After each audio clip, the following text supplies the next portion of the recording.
What Chester was talking about here, we're going to be talking about skeletal injuries. So with that being said, we have to be able to splint these injuries so that we don't make injuries worse, specifically fractures to the extremities, arms and legs, okay? But there is actual steps of how to do it and how to do it the correct way. So let's dive right into it. We have a bunch of rules when it comes to splinting somebody with a deformity. The list is right here. Always when we splint a patient, if we're going to splint an arm, okay, you guys know the concept of a splint, right? Just making sure, right, keep something still. Okay, sweet. When we splint like an arm or something like that, we must first make sure that we splint in a position of comfort or in position found, okay? So pretty much the patient's like, you're like, oh, okay, hold on, let's keep it right here. You know, kind of like, all right, let's hang on right here. Can you hold on to it, sir? Or you hold on to it, stabilize it, okay? Hold it still, all right?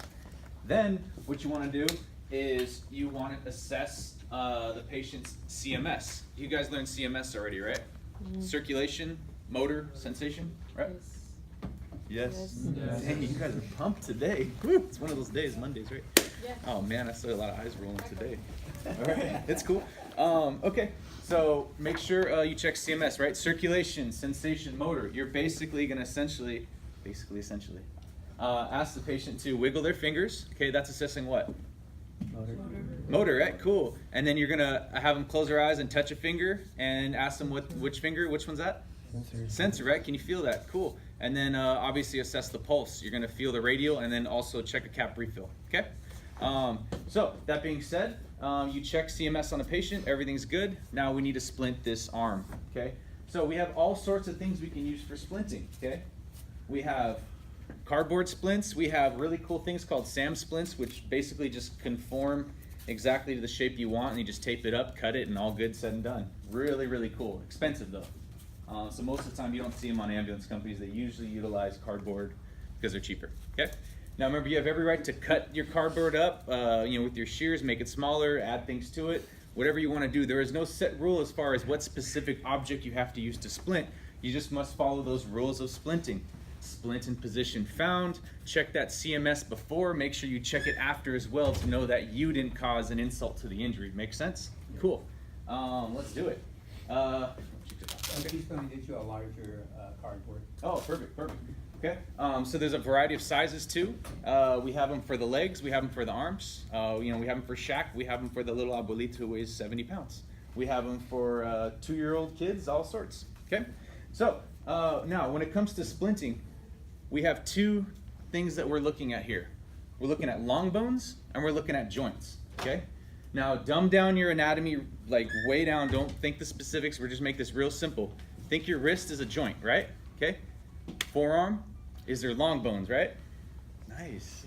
Heard that. Elbow, joint, okay? Humerus, long bone. You guys starting to see a pattern? Shoulder? Joint. What? So it's long bone joint, long bone joint, long bone joint. Okay, cool. Keep that in your mind because we must always, if let's say I broke my wrist, I have a deformity right here, okay? We must secure the long bones above and below the joint, okay? If I broke my forearm, so this guy, right? And my radius ulna break, we must secure the joints above and below. Does that make sense? Yeah. So always, you must be able to say that right off the bat. Oh, wow, if I have a forearm injury, okay, I must secure the joints above and below that long bone injury, okay? And if it's a long bone injury, I must secure the above and below. Perfect. Good. So let's do it, shall we? Tina, patient, wonderful. So we're gonna use a small one on you because I'm gonna teach him sling and swallow it. All right. So Tina hurt her wrist. All right. She has a what type of injury? Joint, right? What? Okay. FYI, I know your hand's a whole bunch of little bones. Pretend it's like the long bone. Okay, so long bone joint. Okay, just like I said, dumb it down and make it real simple for splinting purposes. Okay, so she hurt her wrist, which is a joint. Okay, first things first, BSI, scene safety, right? Hello, ma'am. Oh, looks like you hurt your wrist there. Oh, man, what happened? Oh, that sucks. You mind if we take care of it and try to splint it up for you? Sure. Get you over to the hospital? All right, perfect. Cool. So first things first, are you most comfortable in that position, ma'am? Yes. Oh, okay, so it is in position of comfort for her, so we're just going to leave it at that. The next thing I'm going to do is I'm going to assess CMS, okay? So I'm going to feel the radial pulse. I got a good, strong radial. Can you wiggle your fingers for me, ma'am? Oh, perfect. All right, close your eyes. or look that way. And what finger am I touching? Ring. Ring finger, perfect. So my patient has good CMS on, has good CMS. So I look at the deformity here, just taking a quick peek at it. I notice it's just a nice bump right here on the wrist, so it does look like it's on a joint, okay? So I wanna make sure I secure the hand and her radius and ulna, her long bones, right? Make sense? Cool. So next thing I'm gonna do is I'm gonna find the appropriate size splint, okay?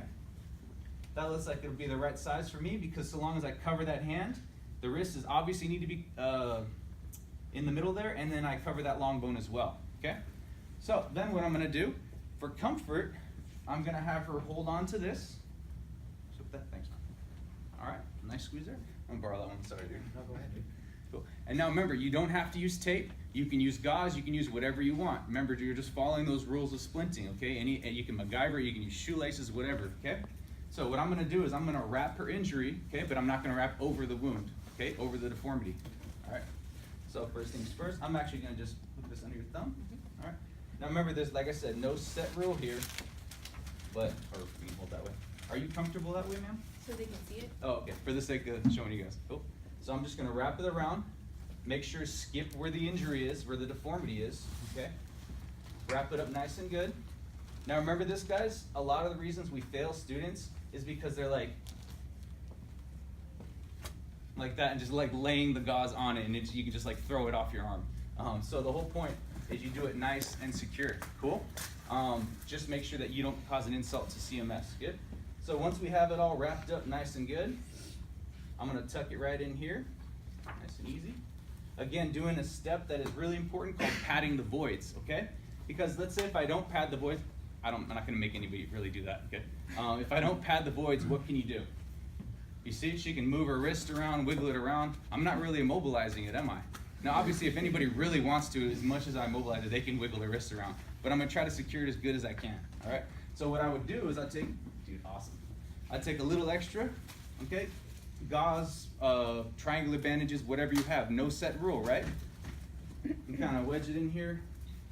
Yeah, another one just to show.